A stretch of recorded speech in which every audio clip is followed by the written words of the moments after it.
Today's guest on the What Fuels You podcast is Alayne Sulkin.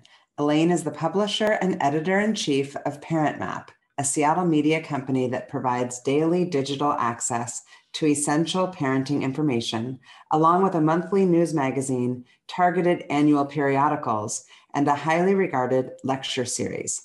Alayne currently serves on the executive committees of the Shalom Hartman Institute in Jerusalem, Brothers for Life, and StandWithUs boards. She is actively involved in amplifying other Jewish organizations in Seattle and beyond, such as One Table, UW Hillel, and JNF Alexander Muss High School in Israel. Alayne and her husband, Robert Sulkin, have 3 adult children, Arielle, Ellie, and Maya, and 2 grandchildren, Levi and Stella. Welcome, Alayne. So good to see you. So good to see you, Shauna. This is so fun. I've been really excited about this. Okay, I'm going to hit you with some rapid fire. Great. Okay, beach or lake? Beach. Yeah, I feel like you've told me about some of your favorite beaches, and I'm like, she's a beach girl. Well, when you say lake beach, it's like, okay, our beach is one of the biggest, Lake Michigan. Yeah. So that is a giant lake with the most gorgeous beach.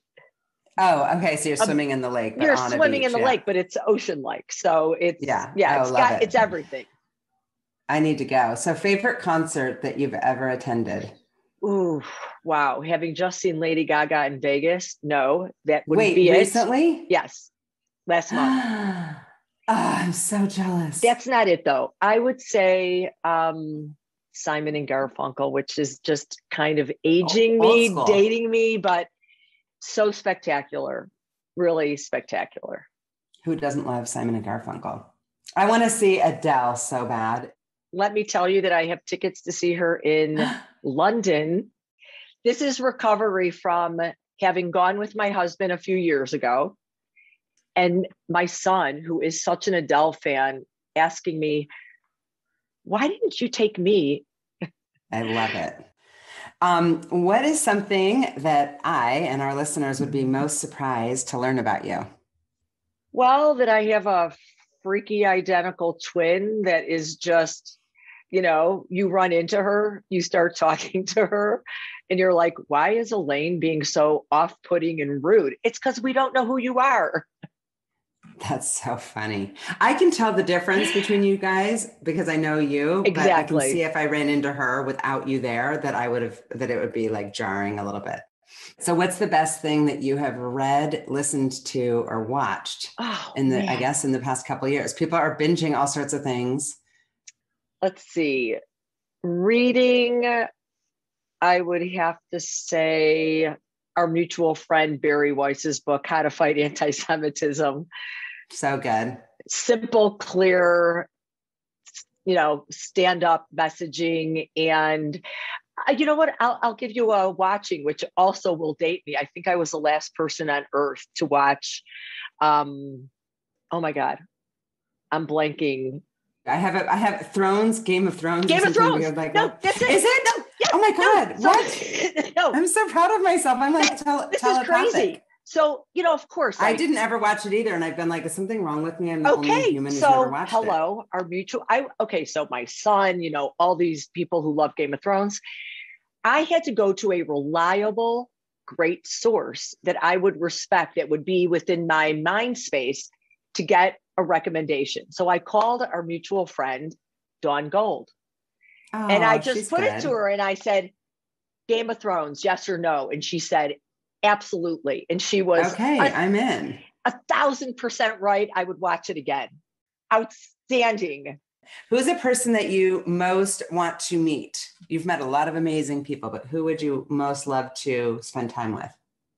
I definitely consider myself a lifelong learner. I'm blown away by the people that I get to meet in the ParentMap space. And, but one of the, I will say this not as a buzzword. I say it in great seriousness. A word that keeps crossing my desk, my head and my heart in a lot of ways right now is the word trauma. And I think it's maybe a result of all the, look at what the each individual, families, the universe, what has been suffered, from the crazy last couple of years. And so there are some scholars on trauma, a guy named Thomas Hubble in particular, his name has been mentioned, that I know I will meet him and I know I will learn from him, but he's kind of the name on my mind right now. Interesting. It is all about like when you're asked these questions, because Right. There's not like the one and only. I mean, of course, I would love to meet like Oprah, or spend time with some sort of ancestor, but it's a lot of it's like what's happening right in front of us in this exact moment. So what are 3 words that your team would use to describe you as a leader? Passionate, strategic, and heartfelt comes to mind. I guess that's similar to passionate. Leading with your heart. I love that. Probably empathetic, I'm guessing. Opportunistic. Yeah, love it. So tell me, we've actually never had this conversation. I mean, obviously people can tell even from your accent where you grew up, but tell me about your childhood, where you, I guess, got this passion. I've never met your parents. So who are you like? Or maybe nobody? Absolutely both. This is a strange thing to say when you have an identical twin sister who is 5 minutes younger than you are. Yeah, 5 minutes. So you're the older one for sure. No, and this is a little odd, but my mother actually called my sister her baby. Oh, geez. And it's just the 2 of you? We have an older brother who's that's what I thought. I feel like I've years heard you older. talk about him. But it actually, I mean, when she said that, I didn't realize how odd that was. But then it plays into the dynamics for sure. It absolutely plays into the dynamic that, for better or for worse, I am a middle child. And I, in many ways, benefited from being the middle child, as maybe more irreverent, maybe not being paid as much attention to, which can be a good thing. But I grew up in Chicago. Sometimes people hear my accent and they are like, is that New York or Boston? Sometimes people are like, what street on the north side of Chicago did you actually grow up on? And I'm like, wow. Interesting. I've had a lot of Chicago people on the podcast and I can't hear their accent the way I can yours. I love that you've held on to it. It's great because you've been in Seattle. How long have you been in Seattle? 30, let's see, about almost 40 years. That's unbelievable to say, which it's like when you say, I'm glad you held on to it. There was a long time where I wish I could do anything to lose my accent. It's probably why I am completely incapable of playing music, singing a tune, or learning a language. My theory is that I just don't hear the musicality of language to be able to move away from my Chicago accent. Yeah. What does it mean to you to be like Midwestern from Chicago? Like, how does that shape your identity? And how does, what things are you hoping to kind of hold on to from that? I think it's very core to who I am. The West, you're born and raised in the West. The West feels so young. And in a sense of, for instance, we have a summer house in Michigan that we go to, and it's just a little bit over an hour outside of downtown Chicago. My grandchildren are 6th generation on that street. And when you say that, I have chills, right, Alayne. That's when amazing. You say that, people are like, what? So, what that means. My great grandfather built these cottages. My father's parents and grandparents lived in, small tenement apartments in Chicago, and the community built these little tiny cottages right on the shores of Lake Michigan in the 30s. Wow. And my father started going there. My father started going there when he was 3 years old. My mother, when she started dating my father at 13 years old. Oh, these are like amazing stories. And at what age did you get a sense of your Jewishness, your Jewish identity? Because I know in the intro, reading all of the things that you're involved in, I'm always curious how, like, I'm meeting you who you are today, but what were you like when you were in like 5th grade? I feel like when I look back on it, I feel like I had no identity, although of course I was steeped in identity. And one, growing up, if the town that I grew up in, Skokie, Illinois, is, kind of famous for anything, it was the place that Nazis decided to march in the late 70s, because that's where the largest population of Holocaust survivors were in the United States. Oh, that's no surprise that this is a part of you. I get it now. And I remember being there and with my mom. And so, but I didn't identify. It was just kind of who it was in the air. In the air. And it wasn't until, my mom taught Sunday school. That was our community. But I went to college. I never stepped into anything Jewish. I didn't engage. That wasn't my friend group. So it wasn't until my husband and I were lawyers in Chicago. This is, career number 1-ish. Mm-hmm. Did you meet him in law school? I met him in undergrad at the University of Wisconsin in Madison. And then you guys have been together that long. Yeah, we have. Oh my God. I think 40 years this coming summer. It's insane to be able to say, but I dated his roommate in college, and his roommate, we broke up and he left University of Wisconsin. He said, I don't really care who you date, as if I don't really care who you date. Just don't date Bobby Sulkin. And I was like, oh yeah. Well, Bobby's the triple threat. Love that idea. Thank you. Oh yeah. You're like, what a great idea. Thanks so much. That's so funny. And do you remember like when I feel like we didn't actually finish the thought. I just asked you something and now. Yeah, no. So it was, Bobby and I were living in Evanston, Illinois, which is a great small city north of the city, north of Chicago, on Lake Michigan. And we were lawyers, and Bobby was at a very stuffed shirt type of firm. I think they actually asked him to tuck his shirt in one too many times. And he was like, I'm out of here. What can we do? And I said, we could move to Israel, live at a kibbutz, and have no bills. I think it was the no bills that got him, because neither one of us had really any affinity. And that was really like our own journey together as a young couple. And it really wasn't anything intentional. It was, let's get the hell out of Chicago. It was 20 degrees below zero. We were standing underneath the L tracks. And it was like, let's just go on this journey. And wait, did you do it? Oh yeah, no, we quit our jobs. Yes, we quit our jobs. We went and lived on Kibbutz Ha'ogen. And, Bobby wasn't bar mitzvahed. He had his father was like a Buddhist, Jewish, but Buddhist. A Buddhist Jew, yeah. Yes.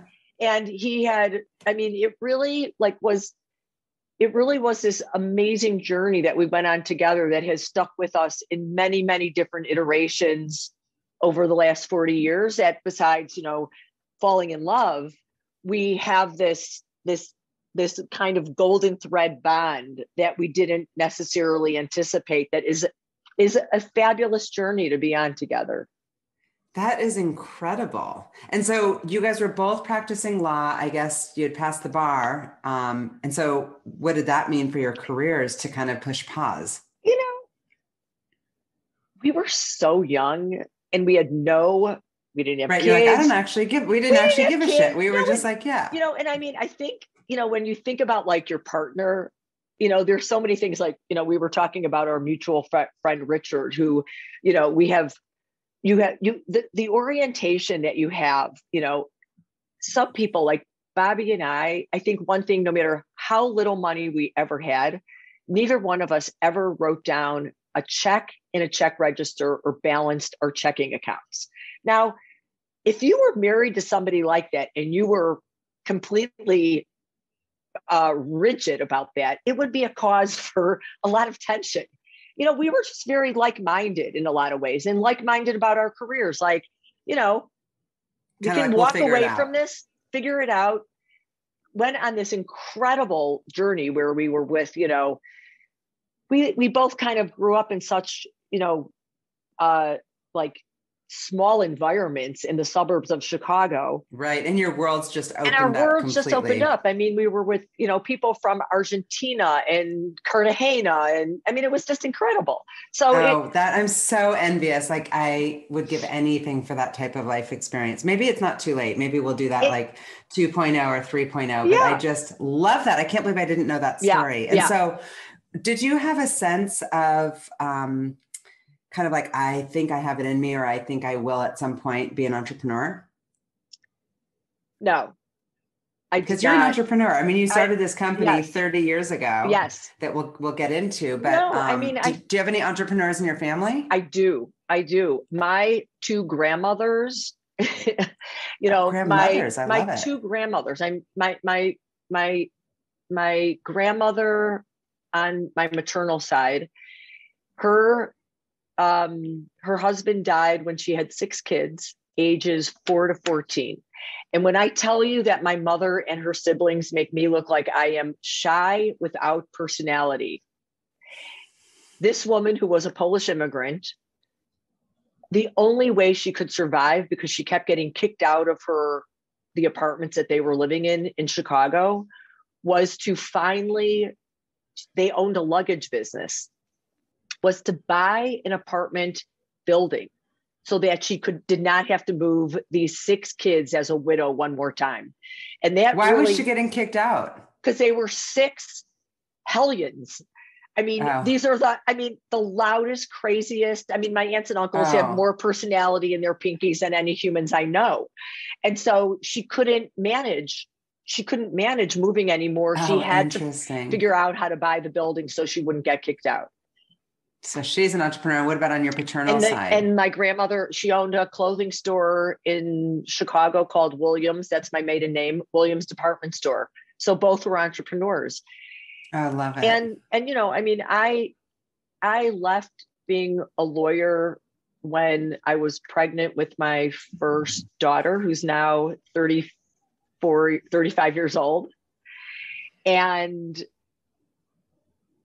it didn't, I became a lawyer because it sounded great, it's what we do. Yeah. It's what we do. And I mean, I didn't have intention around it. And I remember I was actually spending my junior year. A lot of people went to different places. I went to Denmark for a semester, and I wrote my parents and I said, I think I'll go to law school. My boyfriend, Bobby, was going to law school. And it was met with such positivity, like the best thing I ever could tell them. Super validating. Like, okay. Yeah. And I have to say, I loved law school. I found it fascinating. Right. But didn't love practicing. No. What kind of law were you practicing at the time? So I was working at a small firm in Pioneer Square at the time. It was called Seligman, Dreiling, Beckerman. Oh, in Seattle. In Seattle. So you moved, but how did you end up in Seattle? No, so moved to Seattle. Sorry. We were living on a kibbutz in Israel. After about 6 months of that, we went back to Chicago. And the game plan was, my twin sister was in graduate school at the University of Washington. And the game plan was we would just come out and visit her. And we never left. You fell in love. Fell in love. And I was going to practice law. Bobby was not. That lasted for kind of a nanosecond. Thank goodness. Interesting. And yeah. Long before meeting you guys and becoming friends, I heard about you, of course, from ParentMap. And I actually saw you once. I don't know if I introduced myself or if you remember this, but I saw you in the lobby of Zulily. Do you remember this? Yes. I don't know if, yes. But I kind of knew who you were. You kind of knew who I was. And you were doing business, I think, with Zulily. And I remember hearing about Bobby as like the number one lawyer, like in the country. Like everybody's like, this guy has never lost a trial ever. And he's so chill. I would love to be a fly on the wall and watch him. The clients he will never take on appropriately. Yeah. Yeah. And so where did you get this idea for ParentMap? Was there, I mean, obviously it's the coolest publication, magazine, digital. Thank you. It's so much content that's incredible. Thank you. So originally, I mean, I left law. I had Ari, and it's kind of antithetical to owning a parenting media company, but I had to get the hell out of the house and do something. I just was feeling like I did not want to go back into law. And I literally took a job. Honestly, I think at the time it was for under $10 an hour, answering the telephones in the third floor of the then publication, Seattle's Child, answering phones just to get out of the house. And that was the beginning of a completely unpredictable career in publishing. So, I mean, the short story of that is I came in with no intention of doing anything other than just getting some adult engagement. And that's almost like ha for those who know you. Like, right. You don't do anything. It's like go big or go home, Alayne style. Right. But I, I mean, I think one of the things, and this is just from really from a business happiness perspective, is it sounded so good, to say that I was a lawyer, and it didn't fill me up in any way. And so I had to be willing to shut a door, literally shut a door with complete, lack of knowledge of what I would possibly do. And taking something where, if your ego, every one of us has it, your ego is like, oh, I'm a lawyer. That had some meaning to it. I am going to take a job just to answer phones in a, small media business. And that's okay. And what happened, fast forward, I loved it. Like I engaged with the person who was the owner. We became partners. My instinct, and maybe this comes from my grandmother's, was if there was one publication, why couldn't there be 6? If we could publish, why couldn't we publish books? If there are great people that are writing these books, why couldn't they be speakers? Why couldn't we have a lecture series? So it was just very, exciting and intuitive to me to kind of define then a print media business by whatever way parents can receive quality content and research, we can deliver it to them. Yeah. Well, when I first moved here, I depended on it. I mean, of course, the kids are now older and I depend on it in a different way, but I depended on it for my schedule, like what to do with the kids. Yeah. I would look up all the camps. I would kind of sit there and lay out my whole summer using ParentMap. And then, of course, attend the lectures.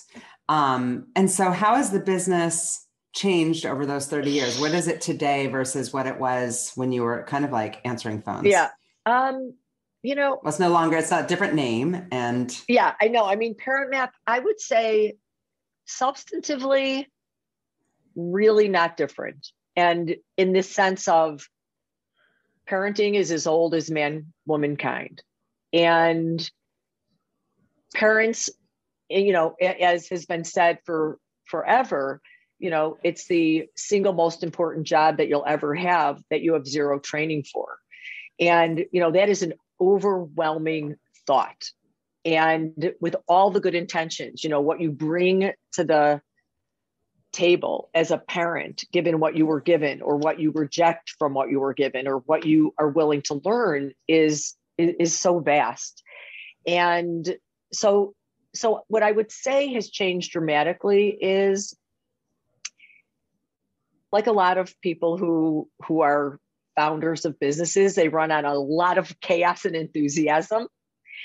And one of the most important gifts that I was given was the ability at some point to self-reflect at how much damage I was causing around my team because of my, endless, let's do this, let's do that, enthusiasm to keep moving forward. Like the goalpost kept moving and the goal. Yes. Yeah. And I mean, I haven't really analyzed where that comes from, but realizing the burnout factor, and that, and we have a very, like I always say about my business, we're very democratic until it comes to selecting the cover image for the magazine. Like, I feel so strongly about that. But what I realized was we had such great products, and that we did not have the business infrastructure requisite to optimize. Like, shame on us that we weren't profitable, and we had a good product. So I will never. What is the business model exactly? Well, the business model is based really on advertising and sponsorship. I mean, our range of clients from, the Gates Foundation to the smallest violin teacher is pretty vast. And, two people who, I walked in one day to our mutual friend, Dan Levitan's office, and showed him my financials. Cause I was like, I've got to shift. Like, this is causing so much stress for me and people around us within the business. And he looked at my financials and he said, "So, Alayne, this is a hobby." And I was like, you know what? It felt a little bit like the slap I needed, truly. Like I really paused and I thought, why wouldn't someone say that? And then I went from that meeting to a meeting with another friend, Robbie Cape. And he looked at me and he said, "Do you think you have the right team?" And I was like, "Not exactly." And he said, "Do you have a plan, that you stick to?" And I was like, not exactly. And then he said, are you accountable to anyone for what you do?" And I said, "Not exactly." And it was those two messages in tandem. Like, I had to hear it once. And I realized that I had to build a team around me that, we ended up hiring a woman who came in for a job as an accounting assistant. I never met her until, she had been working for us for a couple months. It turned out, looking at her resume, she had been the head of international compensation for Starbucks, the prototype of a ParentMap employee, traveling all over the world, 2 little boys, and couldn't balance work and her family life. And so she sought out ParentMap, got this job as an accounting assistant. I looked at her resume and I'm like, I just know there's more that you could do with us. She literally now is our business manager. I have brought the systems that she has brought to us to so many organizations, ones that like Brothers for Life, of stated business goal. It's the ABCs of running a business. I just didn't have them. Interesting. So what is the prototype? If there are people who are listening who are looking for a job, what is the prototype of a kind of ideal ParentMap employee? And what do you guys do to differentiate yourselves in this kind of like war on talent moment that we're in? Well, I would say it's gotten a lot harder because we have always been a virtual business. So that's a differentiator. Yeah, that always was a differentiator, and it isn't so much anymore. But I think one, if we are absolutely a mission-driven business that lives and walks our values. So, there is. I actually have your values here, Alayne. It says brand values: be the community for the community, be authentic, focus on the future, educate ourselves and others. I love that. Well, and I think one of the things that so many people come out of a corporate setting, and when you're interviewing someone and they ask you if you have a handbook, I'm like, we have a 28-page fabulous handbook of policies, and trust me, if we need to pull it out, it's probably time for you to go, which really defines the infrastructure of our business, which is if you need scrappy adults, self-motivated. Exactly. And, and people that don't, not that you shouldn't have a manager, but, look at the moms, and I'm saying moms because it just so happens we rarely have male employees. They're usually in the tech space. Right now, we're 100% female. But, I love it. But women traditionally, I want you as an employee to be able to drop off your kid, pick up your kid. And I really don't care when and how you work, as long as the deliverables are there. And there is a level of trust that is created, and it's not for everyone, because it's just not for everyone. But it's how I run my business also. And I feel it's good because I feel like I'm creating a company I would want to work at as a working mom. Exactly. And you're doing the same thing. And it's about values. Like your identity is so much a mother, a grandmother, but also an executive. And you can't really be both if you feel like you have to kind of fake that you're doing something, but you're really like dropping your kid off. Exactly. Like, no, and it's like the tension of that. Like, I remember listening to a female lawyer being interviewed on NPR a couple of years ago. And she was saying how the structure of billable hours was so antithetical to her life as a mother. So as the most intelligent, highly efficient, productive lawyer, it wasn't serving her or the firm in how that structure is built.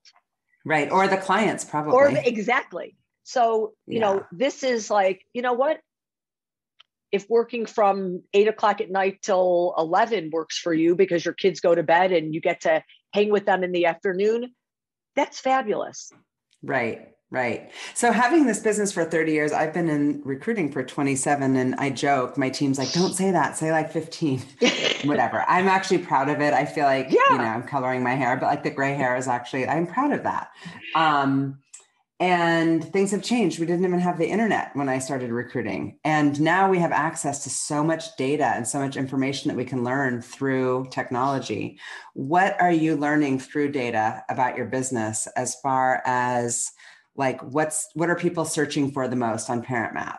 And what's the most successful part of the business? And where are you going with the business? 3 kind of big questions. Yeah. I mean, first of all, I always think we have the most extraordinary team. And I think, how can it possibly get better? And, of course, people come and go.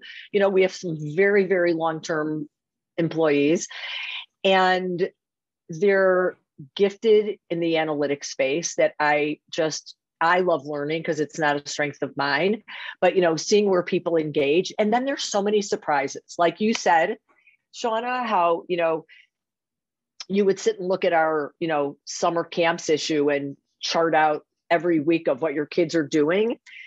We define our content in these kind of 2 extreme spaces. And of course, there's a lot of overlap, broccoli to popcorn. And a lot of the fun, a lot of what I like popcorn. I like broccoli too. Well, a lot of the analytics, that would be our calendar, our out and about activities, is the entry point for a lot of people, because, it's on a cold, it's tactical. It's much more tactical. And, look at, I'm very mission driven about the business. We always have, we'll say on the broccoli side, health development. We always have mission driven content, around gun safety, anti-racism. And so, there's a lot of surprises. And I'll give you an example. This year, we kicked off our lecture series in September with 2 men. One, Khalil Gibran Muhammad, who is a professor at Harvard, well known for his work in the DEI curriculum space. And he was interviewed by Jeffrey Robinson, who has created a 400-year chronicle on racism called the Who We Are Project. It's about to be launched. A documentary is about to be launched, and it's gotten tremendous praise. Jeffrey is local in Seattle. And when Jeffrey first came to us and we decided that we would do his 3-hour presentation, I begged him, can we please, is there a way to make this an hour? You're not going to get parents to show up. He would not take a minute off of the presentation. And sure enough, we did it twice. We did it for, what we'll call influencers in the parenting media space, not is legislators, educators, leaders of private schools, heads of schools, politicians, everyone, is leaning in on the DEI space. And they sat for 3 hours twice, two different audiences. And so I would never have predicted that in retrospect that we would have audience. And then fast forward, Jeffrey then did this interview with Khalil Gibran Muhammad. We partnered with 5 other media companies in the country, New York, Chicago, Detroit, Baton Rouge, and New Orleans. And he had thousands of people engaged nationwide, which is, in a parenting space, it's not about resilience or tenacity or, kind of core parenting issues, but it shows the thirst for this kind of information, which, I am super proud that we lean in on. Yeah. And how have you seen the subject of mental health get more, I guess, recognition and need? I just look back. I mean, I've got 3 teenagers now, and the stuff that they're bringing to the house and talking about is so different than what I was thinking about, although maybe it was just because it wasn't talked about. But it just seems so much more prevalent, and now more than ever with COVID. Like, what are the themes that you're seeing in mental health? It's kind of the perfect storm equation. So, everybody has lived through this, and thankfully, kids are mostly back in school, but over the last year and a half, I mean, the God forbid level of suicide, isolation. And, look, you think about the fact that kids, big, middle, high school, kids having this screen and no authority figure. There's not a counselor, a teacher who's witnessing what's going on in your student, your child, your student's world. So that level of isolation isn't identified, or bullying. And so, a tremendous elevation in those challenges for mental health in kids. Yeah. And I mean, look, I mean, we're not going to get political, but the fact that the places that could be open, whether it was pot shops or bowling alleys before schools, was just, I mean, it's maddening, It's so maddening. Yeah. I almost don't even think that's, well, maybe it is political. I just feel like as a mother, I don't know one mother or one child that didn't want to go back to school. Right. And, I mean, I think about my staff who has, every single person with, 2, 3, 4, 3, one person who has 3 little boys, very close in age range, young, who's like, there's simply not enough wine on planet Earth to get me through this. Right. Right. Oh yeah, totally. So tell me about the business as far as the readership. I know that you offer a monthly magazine subscription. What are some of the other ways that people engage in content? Are you doing in person? Not in person. Things are changing right now. No, we're not. Yeah, No, everything's virtual. And, I mean, our lecture series is fantastic because I just love seeing, oh, it's incredible. But I used to go to them in person. Yeah. No, I mean, digital people are a little bit, what's the word? Zoom like fatigue. Over it. Lethargic, Zoom fatigue. I mean, I get invited to so many things, and I as much as the content's incredible, I'm like, I can't do it. So how are you getting people to engage? Honestly, I should be like, yes, we saw, that this was going to be this way. We are literally in awe of the numbers we're getting this year. They're better. And I think there's 2 reasons. One, it's really audacious content that is obviously calling people. One, we had John Gottman, who, every year people are like, okay, you're really, our team internally when we sit and brainstorm about who we're going to have speak, and people are like, again, you're going to have John Gottman. And I'm like, he's incredible. And I'm like, okay, you can sit around the table and ask parents, what do they want to talk about? ADHD, different development things, tenacity, whatever. Okay, relationships get the universal nod. And so, we just had him and it was remarkable. Like, that content draw is insane. I think the other thing is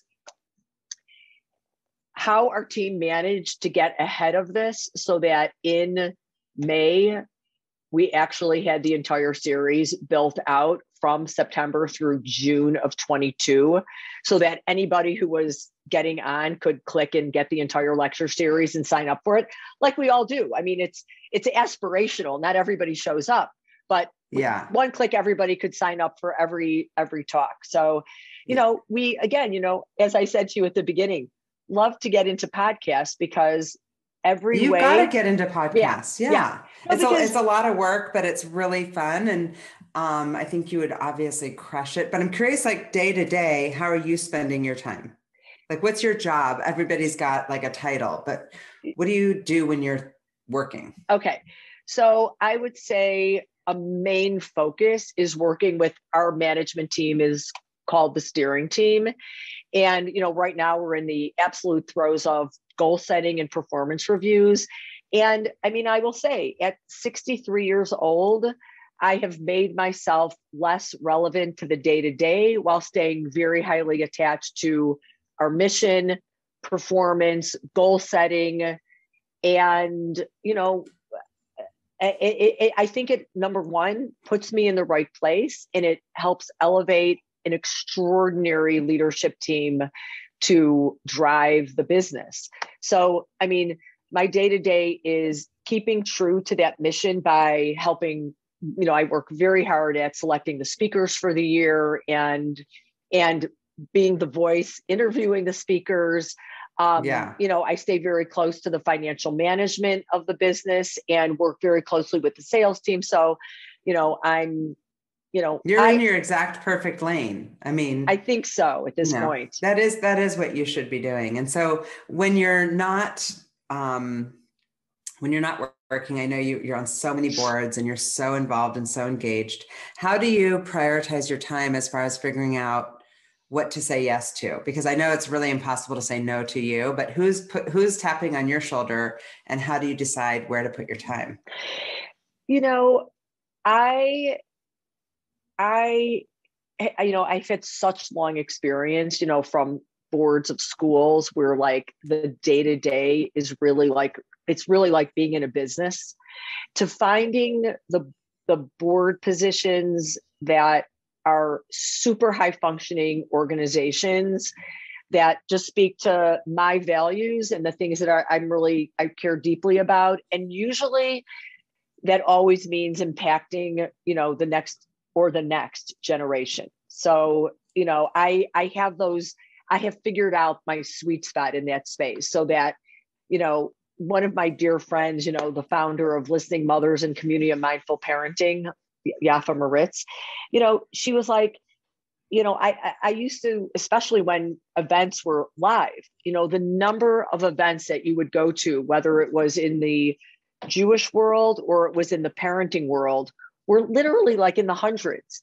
And it's like, you're exhausted. And it's like, and you really have to think like, this is one of the blessings, one of the finding the silver linings of, the pandemic, which is we're all of us found a life in balance differently.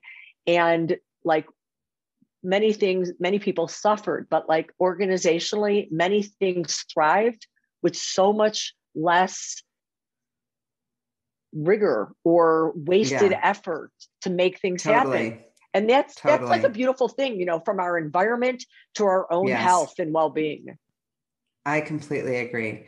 So my ultimate question for you, I have so many more, but I want to be mindful of your time and I'm so grateful for it, is what fuels you? And then before you answer that, I just have to say, you as a leader, you as a mother, and as a friend, I think I've told you this before, but I'm just saying it publicly, like you are someone I really admire, and you are, whether you know it or not, like slightly a mentor of mine.